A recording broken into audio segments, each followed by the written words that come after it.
Hey, welcome to Agnes Thompson's channel. My name's Betty, and I'm going to share my story with you. My mornings always began the same way, no matter what year it was. In 2025, nothing was different. Sunlight, piercing through my bedroom curtains in Brooklyn, painted golden stripes on dusty bookshelves. The scent of freshly brewed coffee from my old drip coffee maker mingled with the vanilla aroma of the muffins I'd baked for my grandkids. I'm 70, but my energy still hums, especially when it comes to my family. I'm Betty Greenwood. And even though my children and grandchildren shake their heads with a smile when computers or smartphones come up, I've always considered myself the keeper of family traditions, a bridge between the past and the present. And not just a bridge, but a true fortress, if need be. My old-fashioned morning continued by the open window. I loved listening to New York wake up, the faint hum of distant trains, the murmur of early risers on the street below, the distinct clang of a garbage truck 5 blocks away, and the cries of seagulls circling high above the East River. This was my world, alive, breathing, full of stories I'd carefully collected over the years, like a set of antique coins, each one holding a tiny fragment of history. Every scratch on my antique nightstand, inherited from my grandmother, every faded photograph on the mantelpiece, a silent testament to generations, all these were threads weaving the tapestry of our family history. Sometimes I'd just sit, lost in thought, tracing the outlines of a familiar face in an old photo, recalling the exact shade of sunlight on a particular summer's day decades ago. Such memories were more vivid to me than any high-definition screen. Today promised nothing out of the ordinary. At least, that's what I thought. I planned to spend it knitting a new blanket for my granddaughter, Emily, who would soon turn 15. Emily was my joy, the only one of my grandchildren who still showed any interest in my old stories, in my mother's recipes, in how people lived before these ubiquitous screens. She could listen for hours as I told her about Brooklyn in the 50s, about the vibrant street life, the corner delis, the smell of freshly baked bread from my grandfather's bakery, about how my grandfather, an Irish immigrant, opened his first bakery on Coney Island Avenue, kneading dough by hand before dawn, his hands dusted with flour and pride. She'd hear about the lean years, the rationing during the war, the difficulties we faced through economic downturns and social shifts, and how we always found a way to overcome them together. My wisdom, as I called it, wasn't from books. It was life wisdom, forged in the crucible of years lived, in countless conversations over kitchen tables, in quiet moments of observation. I'd seen how the world changed, how technology burst into our lives, making them convenient, yes, but often at the cost of genuine connection and depth. My children, David and Sarah, were typical middle-class Americans, bogged down in mortgages, career races, and the eternal struggle for a better life. David, my eldest, was in finance, always chasing the next big thing. Sarah, a marketing executive, was constantly glued to her phone, navigating the fickle tides of social media trends. They loved me, I had no doubt, but their love was often tinged with a certain condescension. "Mom, you don't need to worry about that, Mom. It's too complicated for you. We'll handle everything." These phrases became the refrain of our conversations, especially when it came to anything they called the digital world. I often felt like a treasured antique, admired, but ultimately considered irrelevant for modern use. My unique gift, as I saw it, was the ability to see the essence of things, to understand human motives, to sense when something was amiss, even if logic screamed otherwise.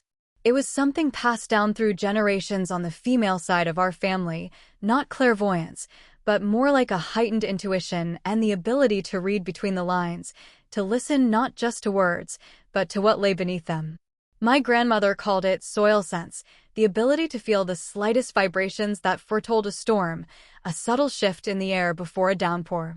I just called it the old-fashioned method. It involved patience, observation, and an unwavering trust in gut feelings. Today, I wanted to share my old recipe journal with Emily. It wasn't just a collection of culinary instructions. It was a chronicle of our family, with birth dates, important events, small secrets, and advice noted in the margins. My great-grandmother's neat script next to a gingerbread recipe, my mother's hurried notes beside a chicken pot pie. It contained not just recipes, but the very essence of gatherings, comfort, and survival. I believed that in this journal, in these old handwritings, lay not only the history of food, but also the history of love, resilience, and unity. It was a tangible link to our past, a way to connect Emily to the women who had shaped our family. When I called Emily to invite her over, her voice on the phone was distant, almost mechanical, as if she were reading from a script. "Grandma, I'm sorry, I'm really busy right now," she rushed out, her words blurring together. "I have online classes today, then a call with friends in virtual house. We're discussing a new game there." "It's really cool, Grandma, you wouldn't understand. Maybe next week?" "Emily, sweetie, but these are your great-grandmother's antique recipes," I began, trying to convey the importance of the moment, the weight of history in those faded pages. "They hold the history of our roots. They're about who we are, a legacy passed down through generations." Yeah, Grandma, I know," she interrupted with slight irritation, a dismissive sigh escaping her lips. "That's all very nice, but right now I need to focus on my studies. It's for my future, you know? A digital future. And your recipes, well, you can probably find them online." My heart stung. Online. Of course. You could find everything there, except the smell of old paper, the warmth of the hands that passed these recipes down through generations, and the intangible atmosphere that family traditions create. For them, the young ones, the world had become flat, two-dimensional, fitting into a smartphone screen. The richness of tactile experience, the depth of oral history, was lost in the endless scroll. As I pondered this small but painful rejection, the phone rang. It was David, my son. "Mom, hey, how are you? Did you remember about that investment app one recommended? Future Capital, remember? I told you, it's a great thing for seniors.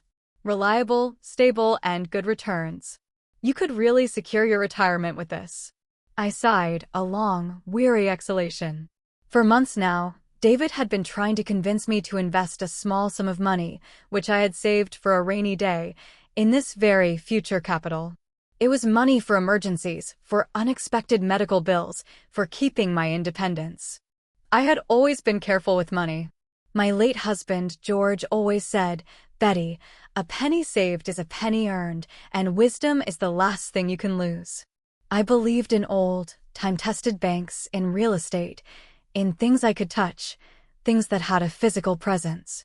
But David, a typical product of his generation, was obsessed with digital investments. He saw them as the only path to real wealth. "David, dear, I've told you, I don't really understand all that," I began, my voice already fading into resignation, but he cut me off with his usual impatient charm. "Mom, it's so simple. You just press a few buttons, and your money works for you. No meetings, no paperwork. Everything online. Super convenient. You don't even need to leave the house." His voice sounded as if he were a polished representative of the company, reciting a well-rehearsed pitch, not my son trying to help his mother. "Listen, I even set up an account for you. All you have to do is confirm and deposit the money." "I'm not your enemy, Mom. I want you to live comfortably, without any financial worries." This was his go-to line, always delivered with such force that I felt ungrateful if I refused. He made it sound like a personal affront if I didn't immediately jump on board. I knew he sincerely believed in it. Or wanted to believe. He saw an opportunity and genuinely thought he was doing me a favor, a way to show his care in the only language he fully understood, financial success. "All right, David, I'll think about it," I mumbled, my voice barely audible, knowing it was a postponement, not a refusal. I knew too well that he would find a way to convince me eventually. He always did. He was as persistently persuasive as my late George. Only George insisted I learn to sew, teaching me the value of creating something tangible with my own hands, while David, that I master crypto investments, a world of abstract numbers on a screen. A few days later, David came to my house. He was armed with a sleek new laptop, a tablet humming with invisible processes, and such energy that it seemed he was about to invent the wheel, not just explain something to me. He talked about blockchain, algorithms, digital assets, decentralized finance, with such rapid-fire enthusiasm that I felt like a fossilized reptile trying to grasp the meaning of a space shuttle flight, or perhaps a complex quantum physics lecture. His words flew by, a dizzying cascade of jargon. Mom, look, here's the growth chart. See? It's all stable. And these are just the conservative projections. He jabbed his finger at the flickering screen, where vibrant colored lines crawled upwards, seemingly defying gravity, like ambitious vines on a wall. This algorithm is cutting edge. It predicts market trends with unparalleled accuracy. I looked at those charts, at those numbers that made no sense to me. They were just abstract shapes, devoid of any real-world meaning. It felt like he was selling me air, packaged in a pretty digital wrapper. I preferred the tangible, the solid feel of a dollar bill, the certainty of property deeds. I would have preferred to see real bills, to touch them. Or, at the very least, to hear from a living person how they had earned from it, not just a faceless graph. David, how does this work? These numbers, they're not real money, are they? I asked, trying to grasp something tangible, something rooted in my reality. He sighed, a dramatic eye roll accompanying his exasperation. Mom, it's the new economy. The future. Cash is ancient history. It's inefficient. The whole world is going digital. You don't want to be left behind, do you? Think about financial freedom, Mom. His words hit my weakest spot, my fear of becoming a burden, of being left behind by a rapidly evolving world. I had always prided myself on my independence, my ability to cope with all difficulties, to stand on my own 2 feet. And now, at 70, facing this tidal wave of information I could neither comprehend nor fully embrace, I felt helpless before this flood of information I could neither understand nor accept. His implied judgment, however subtle, wounded me. But surely, I tried to object, searching for a coherent argument, but he had already opened some dense legal agreement on the screen, flickering tiny letters before my eyes. He scrolled quickly, gesturing vaguely at paragraphs I couldn't possibly read. Here, Mom, you just need to sign here, agree to the terms. These are standard legal formulations, just boilerplate. Nothing scary. It's all transparent, just a formality. But you'll get a guaranteed percentage that no traditional bank will give you, especially not in this low-interest rate environment. I took the sleek, cold pen he handed me. My hand trembled slightly as I held it. I felt like I was signing something I didn't understand at all, committing my precious savings to an invisible entity. But I saw his gaze full of hope and, to be honest, a certain insistent expectation that bordered on pleading. He genuinely believed this was my path to financial peace. I couldn't bear to disappoint him. He was my son. He wouldn't trick me. Okay, David, I said, putting my signature down, a faint scrawl on the digital pad. I hope you're right. I'm really trusting you on this. He beamed, his face lighting up. Of course, Mom. I told you, it's the best investment. You'll see. You'll be thanking me. He left me alone with this strange new reality. I looked at the blank laptop screen he had closed. There were no charts, no numbers, just my reflection, an old woman with wrinkles that seemed to have deepened after that conversation, etching worry onto my brow. I felt as if I had surrendered a part of myself, a piece of my financial security, to an invisible, incomprehensible world. A world that felt as alien as the surface of the moon. The next day, I decided to clear my head. My knitting group sessions were a breath of fresh air for me.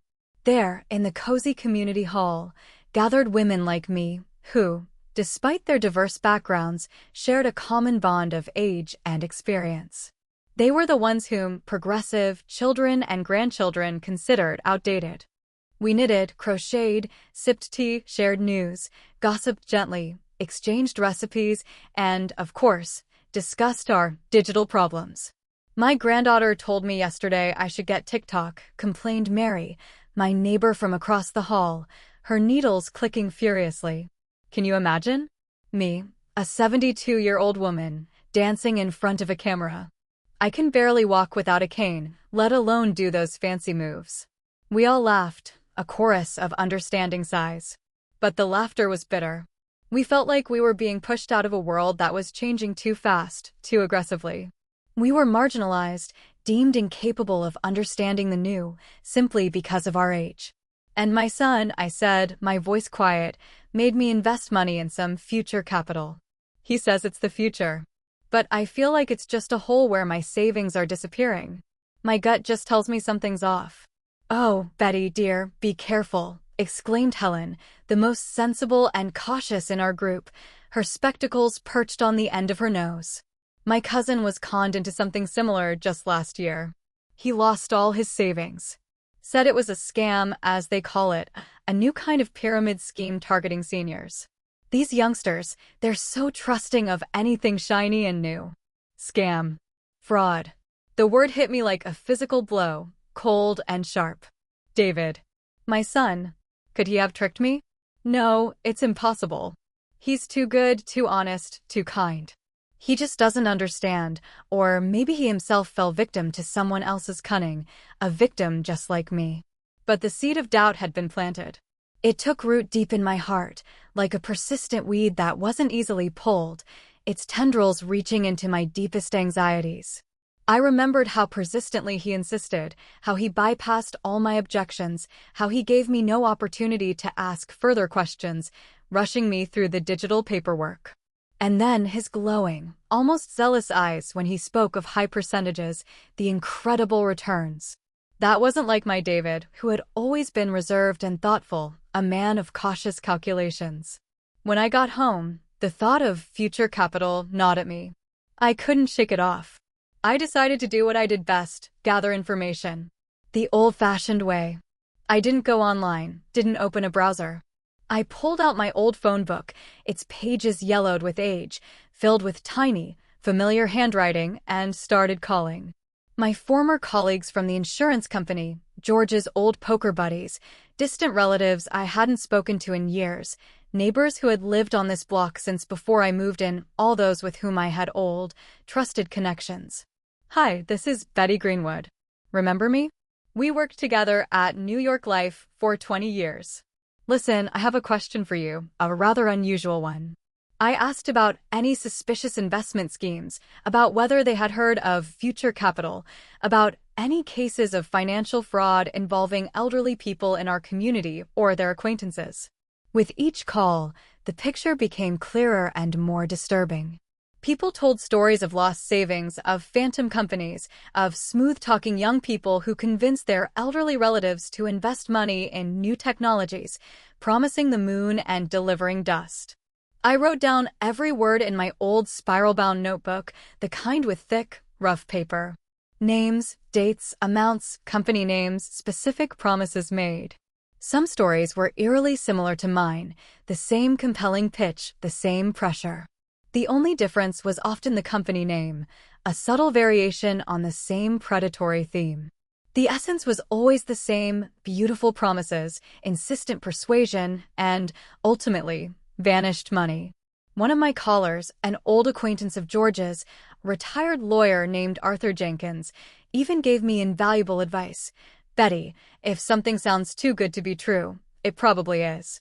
And always double-check anything related to money, especially if it's being pushed on you by someone close who might not know better themselves." He sounded weary, like he'd seen this play out too many times. He told me about a reputable law firm specializing in fighting financial fraudsters targeting seniors, a pro bono service for victims. I meticulously wrote down their contact information, a tiny spark of hope igniting within me. Finally, I came across a familiar name, Frank Miller. He was an old friend of George's, a retired software engineer from IBM, a quiet man who always had his nose in a tech magazine, but possessed an amazing ability to explain complex things simply, drawing diagrams on napkins if he had to. "Frank, it's Betty. How are you doing?" I asked, my voice a little hesitant. "Oh, Betty. So good to hear your voice. Long time no talk." "I'm doing well, just puttering around with my old circuits. You know me. How about you, Betty? Is everything all right?" "Frank, I need your help. You heard anything about a company called Future Capital?" There was a distinct pause on the other end of the line, longer than it should have been. Then he spoke, his voice serious, laced with a familiar concern. "Betty, I would strongly advise you to stay away from that company. I've been tracking them. They're a bad lot. They use very tricky, highly sophisticated methods to attract clients, exploiting digital anonymity. And as far as I know, their activities raise more than just questions. They raise red flags the size of a billboard." "What questions, Frank? Tell me everything. No sugarcoating." He explained to me that Future Capital was not just a speculative investment platform. It was a classic Ponzi scheme, but disguised with a modern, high-tech veneer, using the jargon of blockchain and AI to confuse and impress. They used complex algorithms, elaborate front-end websites, and seemingly legitimate-looking fake charts to convince people to invest money, promising exorbitant percentages that were mathematically impossible to sustain. The money, in essence, was paid out from new investors, creating the illusion of returns. And most importantly, he explained, they employed a highly effective affiliate marketing strategy, attracting people through their relatives and friends who, unknowingly, became their unpaid, unwitting recruiters. My son, David. My heart pounded, a frantic drumbeat against my ribs. David. He had become their victim, swayed by the lure of easy profit and the desire to help his family. And now, without realizing it, he was making me a victim, too. This was far worse than just fraud. This was betrayal, however unintentional, but no less bitter for it, poisoning the very wellspring of familial trust.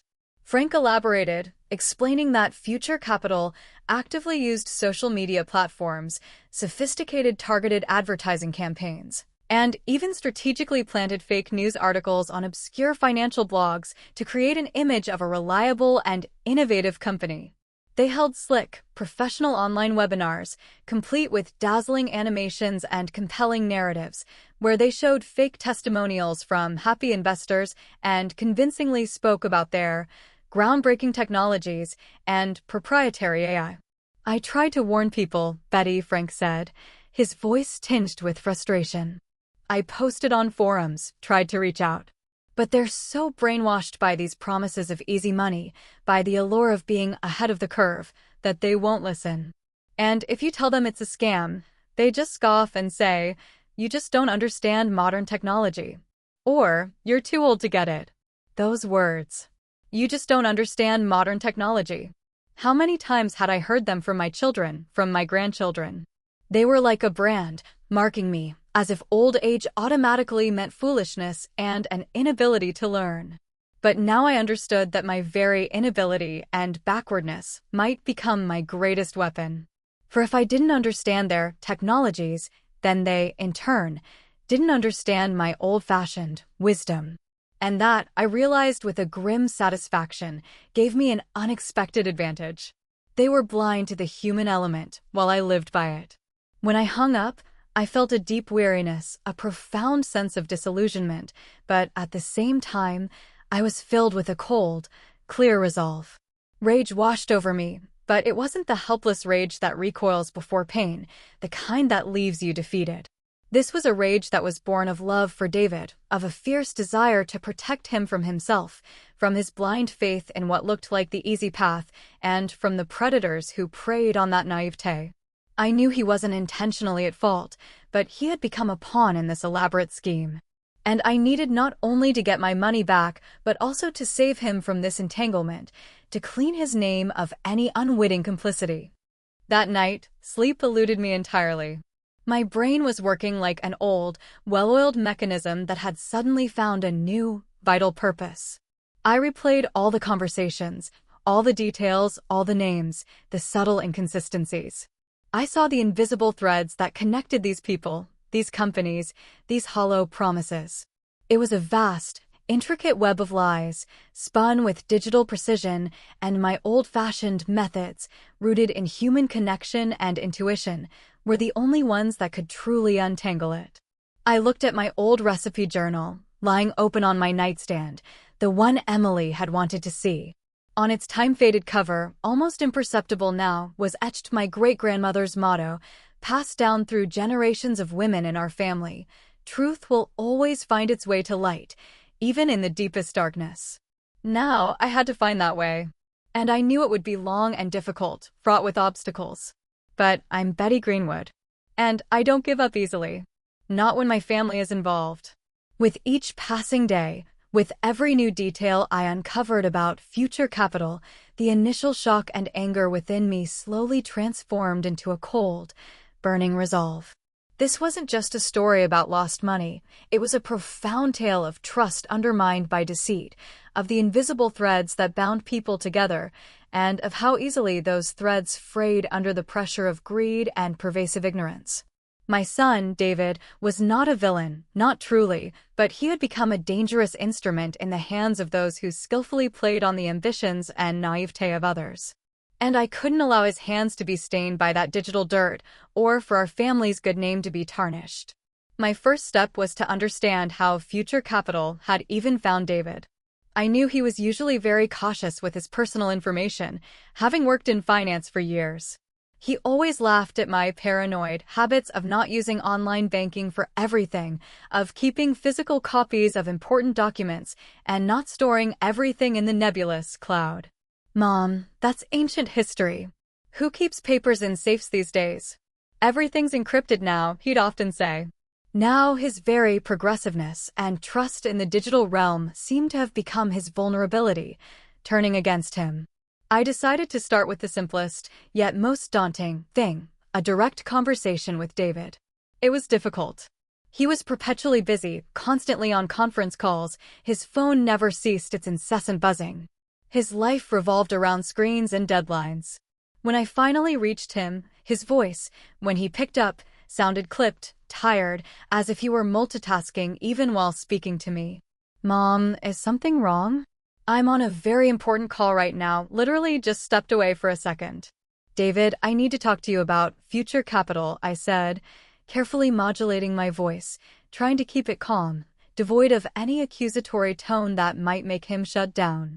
Oh, Mom, what are you starting again? A hint of exasperation, bordering on mild irritation, crept into his voice.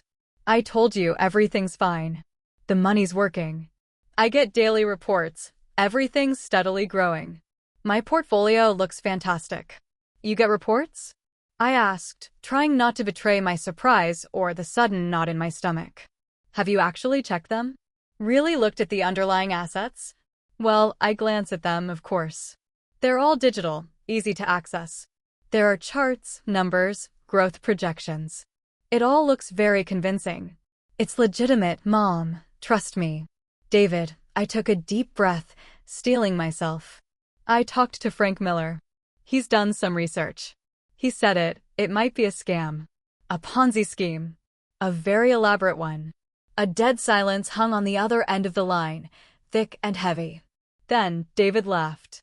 It was a nervous, disbelieving laugh, sharp and brittle. Mom, come on, Frank's old. He doesn't understand modern technology. He's probably still on dial-up, talking to his ham radio buddies. You know he's always been a Luddite, stuck in the past. The word Luddite stung me. It was synonymous with old and outdated, a dismissive label for someone who didn't embrace the new. It was exactly what they thought of me. David, Frank is a retired software engineer. He's worked with computers his whole life. He built some of the early networks. And he understands these things very well, especially the underbelly of it all. He said future capital is a very tricky scheme, designed to look legitimate. Mom, please stop panicking. I'm an adult. I can figure out where to invest my money myself. And yours. I don't wish you any harm. I just wanted your savings to earn income, to secure your future. You're being irrational. His voice carried a distinct note of wounded pride and frustration. He genuinely felt he was doing the right thing. I understood then that a direct confrontation was pointless. He was blinded by faith in his own progressiveness and the allure of easy money. He was too proud of helping me, too invested in his own judgment, to admit that he might have made a mistake. Okay, David, I said, swallowing the painful lump in my throat. I just wanted to warn you. Be careful. Please, just be careful. He mumbled something about unnecessary worry and quickly said goodbye, probably eager to get back to his call. I felt like I had hit my head against a solid brick wall. It was another confirmation of how much technology, or rather, the perception of it, had created a gulf between us. It didn't just provide access to information, it created an illusion of omniscient understanding, a bubble of digital certainty that prevented genuine connection and the ability to see the truth. I decided to act differently. My next step was to delve deeper into the concept of affiliate marketing and how these schemes operated, as Frank had explained. I knew these scammers used people, often respectable, well-meaning individuals, to attract new victims, frequently without them even realizing they were complicit. I began recalling everyone who had ever offered me any profitable investments, any can't-miss opportunities over the past year or two. My mental list was long, extending to distant acquaintances. People I chatted with at church, at the community club, at neighborhood potlucks, even former colleagues. I began systematically calling them, methodically working through my meticulously kept Rolodex. Carefully at first, feeling my way. How are you? What's new? By the way, have you thought about investing lately? Have you heard of any interesting opportunities? I observed their reactions, listening intently for keywords, for any mention of the glowing reports David had described. Many of them, it turned out, had indeed heard of Future Capital, or disturbingly similar companies with slightly different names. Some had already enthusiastically invested. Some were cautiously considering it, their voices filled with a mix of hope and apprehension. My old-fashioned method of communication, personal conversations, carefully chosen words, patient and empathetic listening, observing subtle shifts in tone or hesitation, gave me access to information that was impossible to find through algorithms or search engines. People trusted me. They shared their fears, their financial anxieties, their hopes for a more secure retirement, their quiet losses. I collected their stories, each one a fragile thread, patiently weaving them into a larger, more coherent, and deeply disturbing picture. I learned that Future Capital frequently held their online webinars in the evenings, strategically attracting people with promises of free financial consultations and exclusive early bird investment opportunities. I decided I needed to attend one such webinar. Of course, not from my personal computer or phone. I asked Frank to help me. He installed a special, secure virtual machine and a VPN on my old tablet, configuring it so I could simply observe without leaving any digital footprints, a ghost in the machine.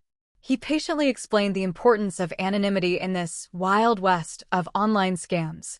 The webinar was a slick, professional production. It was hosted by a young, charismatic man named Mark. His voice was brimming with practiced enthusiasm, his every word, every carefully placed pause, seemed meticulously designed to inspire trust and immediate action. He spoke passionately of financial freedom, of disrupting the old paradigms, of a new generation of empowered investors, and of how easy it was to outperform the traditional market with their revolutionary, AI-driven, advanced technologies. He showcased dazzling, complex-looking graphs that always trended upwards and presented slickly produced success stories, short, heartfelt video testimonials from seemingly ordinary people who allegedly got rich thanks to Future Capital. I watched these faces, their beaming, almost ecstatic smiles, and a burning, searing feeling of injustice grew in my heart. These people were not just actors. They were ordinary, vulnerable, well-meaning individuals who sincerely believed in the dream they were being sold. They were just like my David, and they were being groomed for a fall. During the webinar, Mark, with a flourish, mentioned that their expert analysts offered individual, personalized consultations for potential investors. He left a brightly highlighted link to a sign-up form. I signed up immediately. Of course, not under my own name. I used the name of my feistiest late great-aunt, Mildred Johnson, who had been a true character, a great lover of all kinds of adventures, and a woman who never suffered fools gladly. I smiled faintly at the irony. For the consultation, a different person showed up on the video call, a man named Alex. He was young, perhaps in his early 30s, with an unsettlingly confident demeanor and an impeccably tailored suit that looked expensive. He exuded success, professionalism, and an air of detached superiority.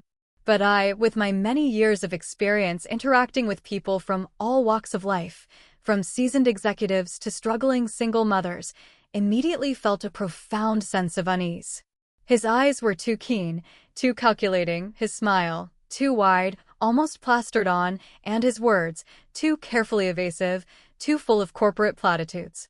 He launched into a spiel, talking about how Future Capital was uniquely positioned to help seniors safeguard their future and unlock their golden years. He spoke, in a slightly condescending tone, about elderly people who don't quite grasp modern technologies and how their company compassionately takes care of them, bridging the digital divide. I felt a hot flush creep up my neck. He spoke of us, of people like me, as if we were helpless infants who needed to be led by the hand, incapable of independent thought or sound judgment. You see, he began, his voice smooth as silk, we understand that the older generation doesn't always keep pace with the rapid developments of the digital world. But that doesn't mean you should be left behind, missing out on incredible opportunities. We're here to help you fully harness all the advantages of the new economy without burdening yourself with any complex technical details. We handle all the heavy lifting. I listened to him, nodding periodically, feigning rapt attention and comprehension. I asked him deliberately naive questions, ones that, I hoped, would underscore my supposed incompetence and make him drop his guard. And how do you guarantee such high returns? What if Bitcoin suddenly crashes, as I hear it sometimes does? And what happens if, heaven forbid, your company just disappears? He responded with fluid, well-rehearsed generalities, skillfully avoiding any direct answers.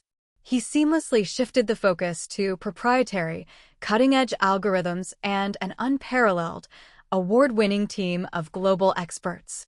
He displayed what looked like official certificates and licenses on his screen, which, to my seasoned eye, seemed to be nothing more than brightly colored, professionally designed digital images. But for most elderly individuals, unfamiliar with the nuances of digital falsification, they would have looked utterly convincing, lending an aura of irrefutable legitimacy. I noticed one small, telling detail. When he spoke of security and guarantees, he unconsciously, almost compulsively, touched his left wrist several times, just below his expensive watch. There was a small, pale scar there. It was a nervous tic, a tiny fissure in his polished facade that betrayed his underlying anxiety. And then there were his eyes. Despite his practiced, wide smile, his eyes were unkind. Cold. A predator's eyes, masked by a salesman's charm. When he finally ended the call, I immediately picked up the phone and dialed Frank. Frank, I just met with their consultant. His name is Alex. And he gave me the creeps. I feel it in my bones, he's lying. Betty, your intuition doesn't fail you, Frank said, his voice grim. I found something about Alex. His full name is Alex Thorne. He's a former stockbroker, but he was permanently stripped of his license 5 years ago for orchestrating a minor pump-and-dump scheme. He has a very long, documented history of shady dealings, drifting from one dubious financial venture to another. He's perfectly suited for a scheme like Future Capital, a professional grifter. The information about Alex confirmed my worst fears, solidifying them into a cold, hard certainty. These people were professional predators, highly skilled and utterly ruthless, who systematically hunted the vulnerable. And what was most sickening, they were using our own children, our own family, leveraging deep-seated trust to gain access to our life savings. I started digging deeper, now with clearer purpose. I followed up on the contact Arthur Jenkins had given me and visited the law firm specializing in defending seniors' rights. The lawyer, Mrs. Chung, was young, but her sharp intellect and compassionate demeanor immediately put me at ease. She listened intently to my entire story, not interrupting once, her pen poised over her legal pad.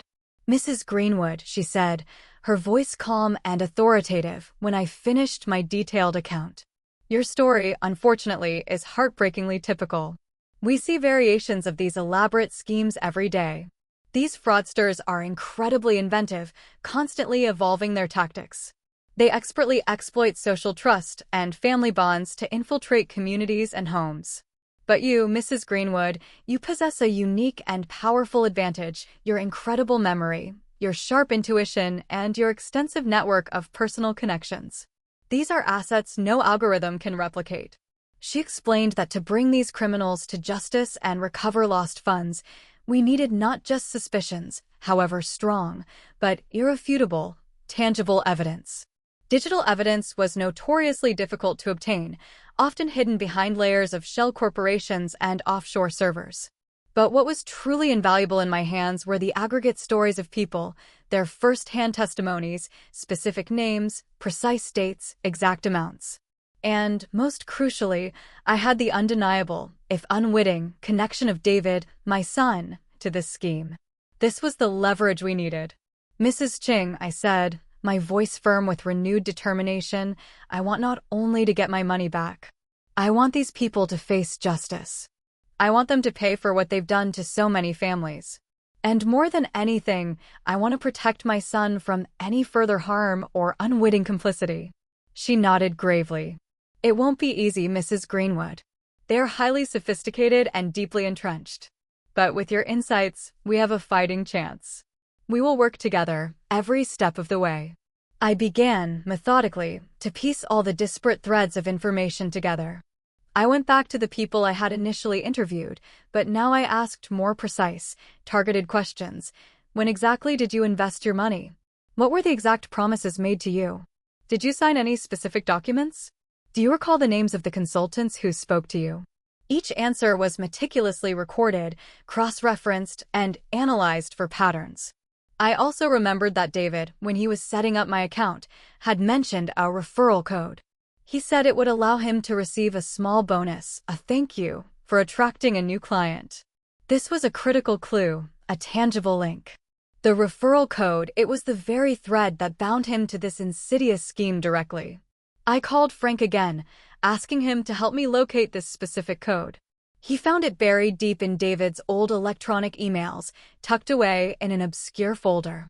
As it turned out, David had received this code not directly from Future Capital, but from his colleague at work, a man named Tom, who was himself a seemingly happy investor of Future Capital, completely unaware of the larger deception. The web of deceit was growing larger, more intricate, spreading through familiar faces and trusted connections. I realized with a chilling certainty that this entire scheme was designed on the principle of viral, trust-based propagation. They would infect one person, often someone credible and well-meaning, and that person, unknowingly, would then infect others in their social circle, people who trusted them implicitly. It was like an invisible, digital virus, insidiously spreading through the very bonds of trust that held communities together. I started conducting my own meticulous investigations in earnest. I spent hours, days even, at the public library, poring over old microfiche newspaper archives, diligently searching for patterns in past financial scams. I delved into dense legal articles on corporate fraud, studied books on the history of confidence tricks and Ponzi schemes. I meticulously looked for parallels, for recurring patterns, for subtle nuances in the fraudsters' methods. And I found them. The specific schemes changed, the names of the phantom companies varied, but the underlying psychological manipulation remained chillingly consistent: deception built on exploiting human greed, ignorance, and, most cruelly, trust. My grandchildren and even my children continued to treat my methods with a mixture of amusement and exasperation. "Grandma, why are you still sitting in the library? It's the age of the internet. All the information you need is at your fingertips," Emily would say, her eyes glued to her smartphone. I merely smiled in response, a knowing, almost enigmatic smile. They didn't understand that precisely in this age of the internet, where information overload and digital deception were rampant, the old, time-tested methods, patience, deep observation, human connection, and intuitive discernment became even more valuable. Because on the internet, you could find everything, but you couldn't always find the truth. The truth required effort, it required digging, it required a discerning heart, and often, it required stepping away from the glow of the screen. I remembered how my grandmother, when I was a little girl, taught me to distinguish real mushrooms from poisonous ones in the dense woods of upstate New York. "Betty, always look at the root," she would say, her voice soft but firm. "At what's hidden under the ground, at the full picture, not just the pretty cap. That's where the truth lies, and that's where the danger can be hidden." Now I was looking at the roots of this sprawling digital pyramid. And with a growing sense of dread, I saw that they were deeply, toxically poisonous. The digital facade was alluring, but the roots were rotten. The tension within me grew with each passing day. I knew that time was running out. The longer David remained unknowingly ensnared in this scheme, the more money he risked losing, and the more innocent people he might, unwittingly, draw into its clutches. I had to act quickly, decisively, and with an unwavering focus.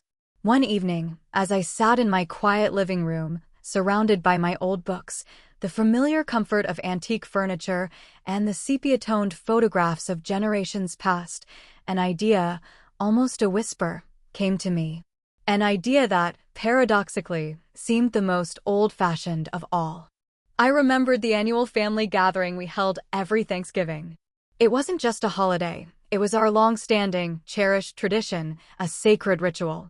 Everyone gathered at my house, children, grandchildren, their spouses, a chaotic but loving assemblage.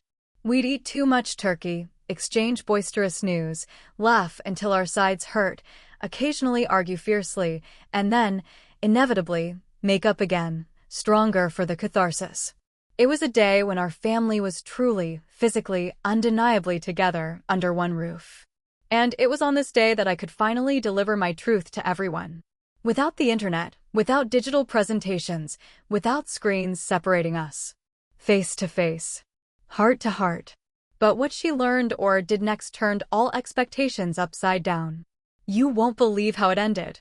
Thanksgiving always felt like the most important day of the year for me.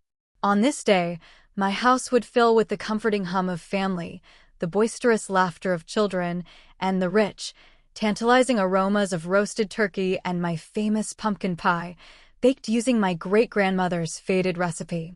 It was a day of warmth, connection, and cherished rituals. But this year, the festive atmosphere, usually a balm to my soul, was overshadowed by a heavy, almost suffocating premonition. I knew this Thanksgiving would not be like any other. It would be a pivotal, defining moment in the life of our family, for better or worse. As everyone gathered, the house slowly transforming from a quiet sanctuary into a bustling hub of activity, I observed my children and grandchildren, my heart aching with both love and trepidation. David, usually so jovial and relaxed on holidays, looked unusually tense, constantly checking his phone, his brow furrowed even during light-hearted conversations. Sarah, my daughter, ever the pragmatic and image-conscious executive, also seemed preoccupied, her eyes darting between her plate and her phone, though she tried to hide it. Emily, my granddaughter, sat somewhat apart in a corner, already engrossed in her tablet, communicating with friends in virtual house, utterly oblivious to the vibrant, living interactions unfolding around her. The digital world still held her captive, even amidst family. I took a deep breath, trying to calm the frantic flutter in my chest. This was my moment. I couldn't back down now. The truth, however painful, had to be spoken. After we finished the elaborate meal, the table cleared, and everyone had migrated to the cozy familiarity of the living room, settling into couches and armchairs, I stood up.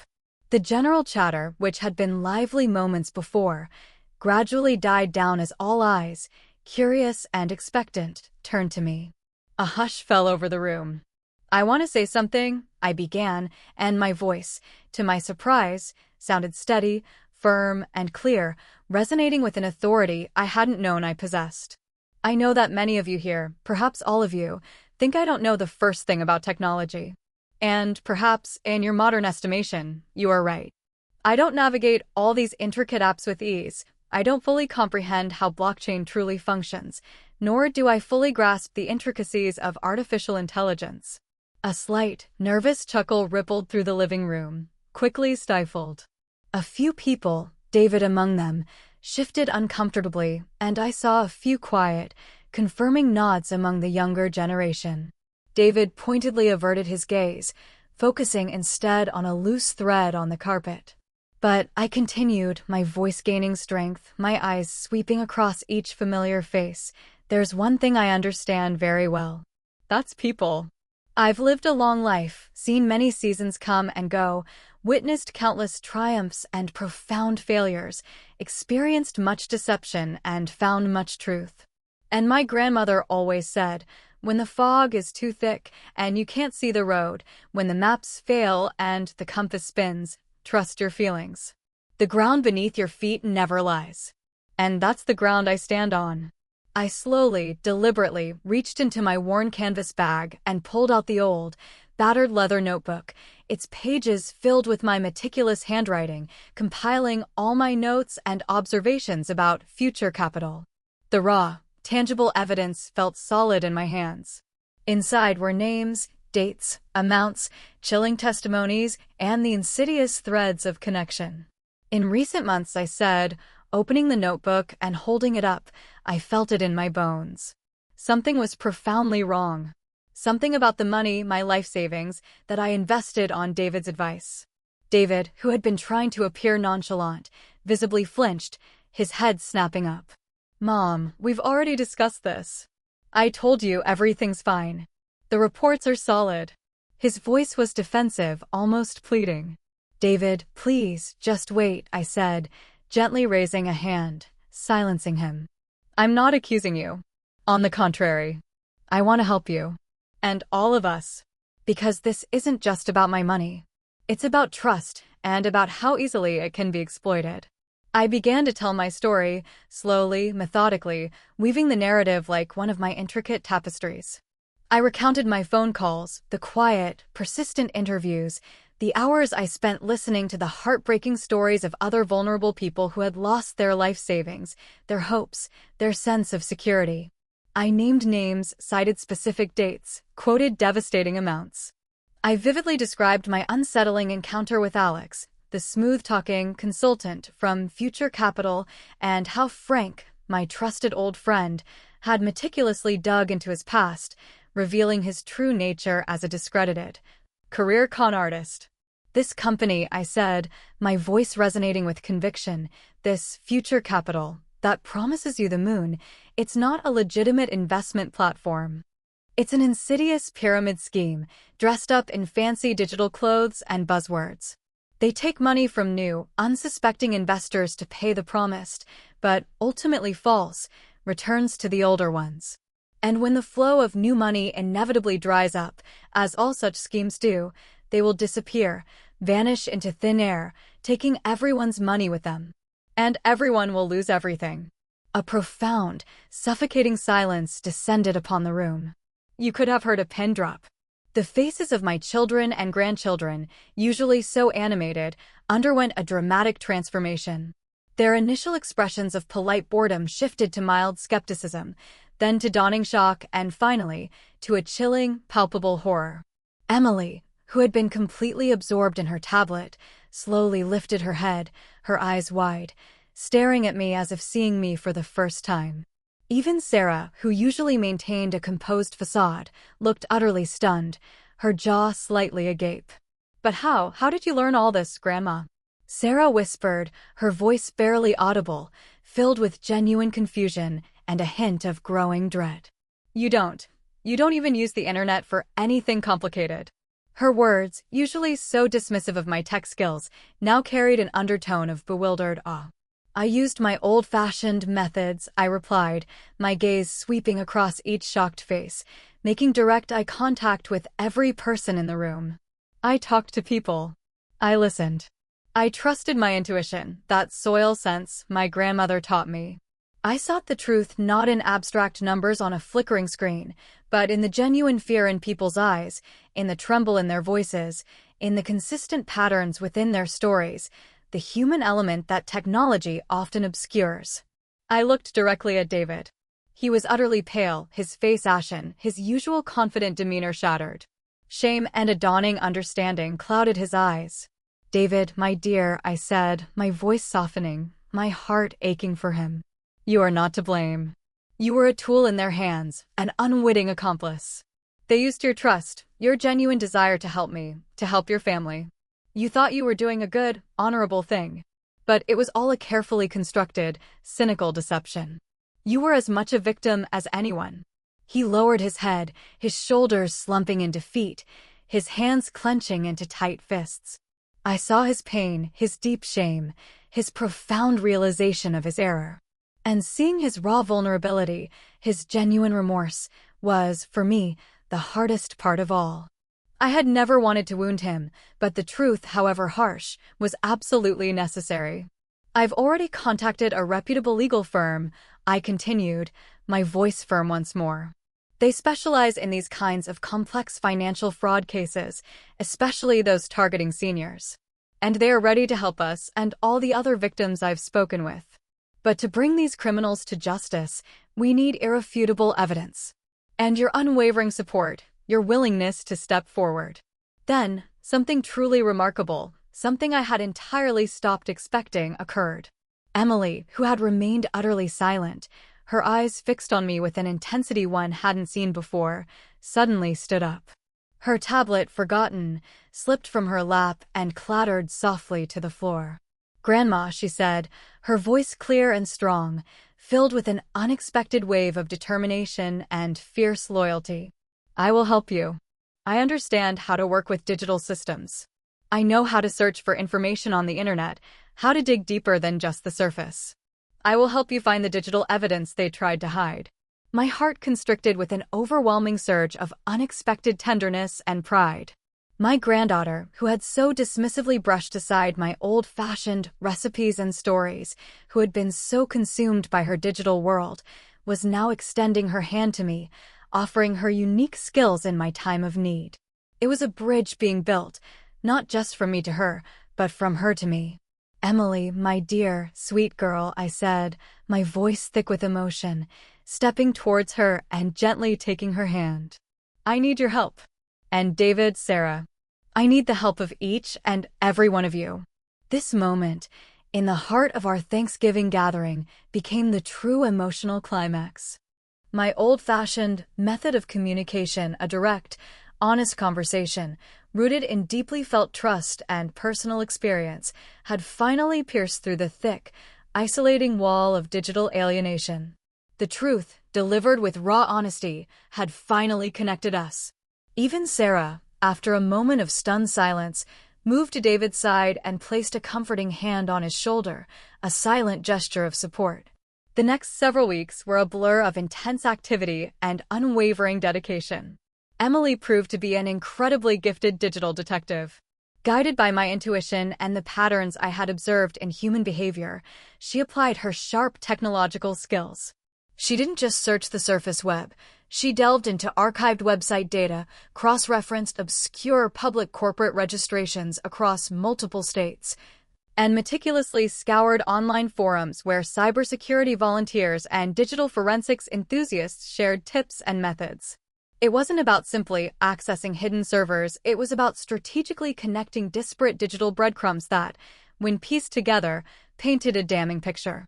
She learned how to use publicly available domain registration data to identify shell companies and track their convoluted ownership structures. With guidance from these online communities, she even managed to identify patterns in money transfers implied by public financial filings and news reports related to other similar scams, strengthening our legal case with tangible, albeit indirect, digital evidence. David, utterly shaken by the truth of the pervasive deception, actively threw himself into the work. His initial shame transformed into a fierce determination to rectify his unwitting error. He provided all his meticulously organized reports from Future Capital, every electronic mail, every recorded phone call. He himself reached out to his colleague, Tom, who had first brought him into the scheme, and courageously warned him, providing him with the evidence Betty and Emily had gathered. He even leveraged his extensive business connections within the finance industry to identify and reach out to other potential victims, sharing our findings and urging them to come forward and join the collective legal action.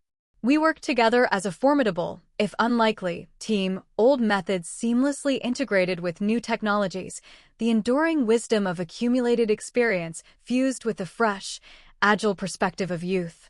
I provided the crucial direction, the intuitive understanding of human motives, and the subtle tells of deceit. Emily tirelessly unearthed the elusive digital traces that confirmed my deep-seated suspicions. David, with his professional acumen, tirelessly connected the scattered business and personal threads, building a network of aggrieved parties. After several arduous weeks, our collective efforts yielded a massive, irrefutable body of evidence. Mrs. Chung, our lawyer, was visibly impressed, her usually composed demeanor momentarily giving way to open admiration. "Mrs. Greenwood," she said, her voice ringing with genuine respect, "your old-fashioned methods, combined with Emily's digital prowess, proved to be far more effective than many of our expensive, cutting-edge corporate investigations. You assembled such a comprehensive, intertwined web of information, both human and digital, that would have taken our firm months, if not years, to uncover." Finally, armed with an overwhelming arsenal of evidence, the legal firm filed a powerful, sweeping class action lawsuit against Future Capital. The judicial process was long, arduous, and emotionally draining. The fraudsters, true to their nature, attempted every trick in the book. They tried to hide, to destroy crucial evidence, to obfuscate their financial tracks, and to intimidate witnesses. But thanks to our meticulous, collaborative work, their desperate attempts proved utterly futile. Each new evasion was met with a new piece of evidence, each obfuscation untangled by a fact or a witness statement. In the end, Future Capital was thoroughly and publicly exposed. Its cunning executives were arrested, their elaborate web of deceit unraveling before the eyes of the public. The money, though not all of it due to the nature of such schemes, a significant portion was painstakingly traced and returned to the heartbroken victims. My own life savings, to my immense relief, were also restored. But this, I knew, was not the most significant victory. The most important thing was the profound transformation that had occurred within our family. After the grueling trial concluded and the verdicts were delivered, David came to my home. He embraced me tightly, a hug so fiercely genuine and long that it brought tears to my eyes, a hug deeper than any I'd received since his childhood. "Mom," he whispered, his voice thick with emotion, trembling with remorse. "I am so sorry. I was so incredibly foolish. I didn't listen to you. I thought I knew everything, thought I was so smart about this new economy. And you saved me. You truly saved us all from a colossal mistake."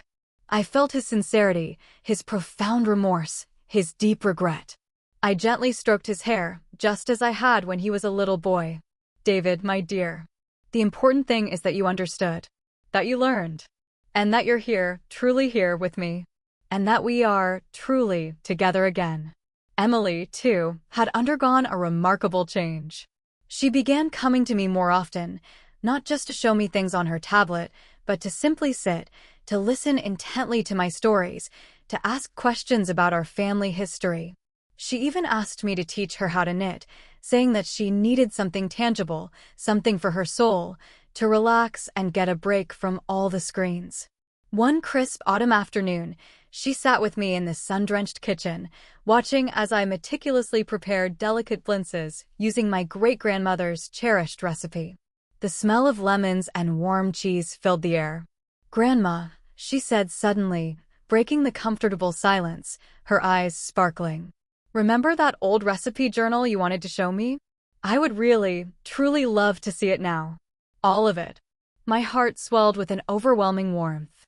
I reached for the worn leather journal, its pages fragrant with age and forgotten spices. We turned its pages together, side by side, and I told her the stories that breathed life into each recipe, tales of struggle and triumph, of love and loss. She listened intently, her brow furrowed in concentration, asking thoughtful questions, and I could see that she wasn't just hearing the words, She was absorbing them, internalizing the lessons woven into the fabric of our family history. "You know," Grandma Emily said, her gaze fixed on my great-grandmother's neat cursive entries. "I was thinking about something. You didn't just save us from those financial fraudsters. Remember, when all this started, you spoke to me about your soil sense, about how important it is not to blindly trust pretty promises, but to always trust your intuition, to look for what's hidden." I nodded, my eyes soft, remembering those initial, dismissed warnings. "Well," Emily continued, a hint of awe in her voice, "just last week, I almost fell for a really sophisticated phishing scam. I got an email that looked exactly like it was from my bank, with an urgent warning and a request to immediately confirm my account details. It was so convincing. I literally hovered my finger over the link to enter my password, but then I remembered your words about the fog, about how important it is to feel when something just isn't right, to look deeper. And I decided to hover my mouse over the sender's address before clicking. It was a single, tiny letter off, a clever disguise. It turned out it wasn't the bank at all. If I had clicked and entered my data, they would have stolen all my money, drained my accounts." I looked at her, and in my heart, a profound sense of gratitude, joy, and vindication swelled. My old-fashioned wisdom, once so readily dismissed and even ridiculed, had now, tangibly, saved my granddaughter from yet another, potentially catastrophic, digital trap. It wasn't just about money, it was about the very essence of discerning truth from deception.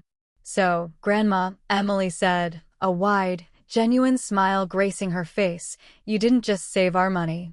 You taught me, truly taught me, how to avoid another, much bigger catastrophe, one I didn't even realize was looming until your wisdom shone a light on it." We simply embraced. It wasn't just a reconciliation, it was a profound reunion, a deep and meaningful reknitting of family bonds. My family, which had grown so distant from me, absorbed by the relentless pull of the digital world and its illusions, was now truly, deeply, and irrevocably connected again. And I understood, with a quiet certainty that warmed my soul, that my wisdom, my old-fashioned methods, rooted in human truth and connection, would never truly become outdated. They were the enduring foundation upon which our family was built, a timeless legacy that would always be needed, no matter how many dazzling new technologies emerged in the world. The legal victory against Future Capital made headlines, briefly shining a light on the pervasive issue of financial scams targeting seniors. My knitting group friends called and visited, beaming with pride, passing around local newspaper clippings that featured a small article about a tenacious Brooklyn grandmother who helped bring down a sophisticated scheme. Even the national news ran a short segment on how a combination of old-school grit and new-school tech skills led to the breakthrough. The world outside, for a fleeting moment, saw the value of what I always knew was important. My victory wasn't just personal, it was a quiet triumph for traditional wisdom in an increasingly digital age, a testament to the fact that the most powerful tools are often those that lie within us.